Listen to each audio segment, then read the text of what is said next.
Nasdaq Trade Talks. I'm Jill, markets reporter at Nasdaq. We're coming to you live from Inside ETFs in Hollywood, Florida, and we're going to look at model portfolios, the tremendous growth that we've seen there with Tim Clift. He's the head of investment. He's the chief investment strategist over at Envestnet PMC. Tim, great to have you back with us. And the model portfolio has grown to over $2.7 trillion in assets under management. How is the business growing at Envestnet? We're seeing the same sort of meteoric growth at Envestnet. So we were 30% year over year growth from last year. So we're about $75 billion. And that 2.7, I just heard in the convention here, it's just top 3 billion. So it's an enormous amount of assets in this space. And we are one of the biggest marketplaces for those model portfolios. We've got about 150 providers and about 1,500 models on our platform right now. What are some of the new developments and trends that you're seeing in the model portfolio space? Yeah, we're seeing, traditionally the model portfolio space was an open architecture, lots of different products within the models from varying different firms. Today, I'd say our most successful strategies are actually all proprietary. So they're just coming from one single provider, and they're doing asset allocation models. But one of the reasons why they've been so popular is because their advisors look at them as free. So they're not actually paying for asset allocation management of the models. They're only charged for the underlying expense ratio. So who doesn't want free? So the new SEC regulations that were approved in 2019 for active ETFs, is that going to impact the business at all? I think it'll impact it a little bit. I mean, I think it's a more efficient vehicle versus traditional mutual funds. I mean, we don't really care about the intraday trading part of it, but being able to have more active strategies participate in ETF models becomes really important, where you actually have the ability to potentially outperform. And before it was always just index tracking, right? So you always knew you're going to get about what the index did minus expenses. Now you might have some of the positions in the portfolio beating benchmarks. That's pretty interesting. Well, great for investors, more of a choice for us. Yeah. So that's what's exciting. Now, new entrants entering the space. The ETF industry is so big. The model portfolio business is growing tremendously. Can new entrants come into this space? It's getting harder and harder. I mean, so many firms are in now. Before, there was a lot of boutique firms.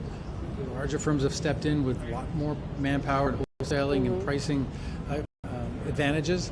So it's getting harder, but we're seeing still little shops come in that have something unique. So if you're just going to compete on performance and price, and you're going to be just a strategic model provider, you probably don't have much shot unseating the behemoths that are in there right now. But if you say, all right, well, position me with that strategic allocation that's there already, and I'm going to be your income boost portfolio. So add me onto that, and I'll increase the yield in the portfolio by 2 or 3% because there's need for that. Or I'm going to be the ESG component of it. Or so there's certainly niches that haven't been filled out in the model space right now. The strategic, beta portfolios, it's pretty full. It'd be hard to unseat too many of those, but there are lots of opportunities. Now, with all the choices that are out there, how does an advisor choose the right model portfolio? Yeah, that's really tough. We have a research team that goes in and does a deep dive and helps categorize them, so that here's the ones that are low cost. These are the institutional names. These are the boutique names. A lot of it depends from an advisor's perspective what they need from support. If they are fine marketing themselves and talking through the strategy, or do they want some wholesaling report? They need some real practice management or some technology that some of these firms will provide.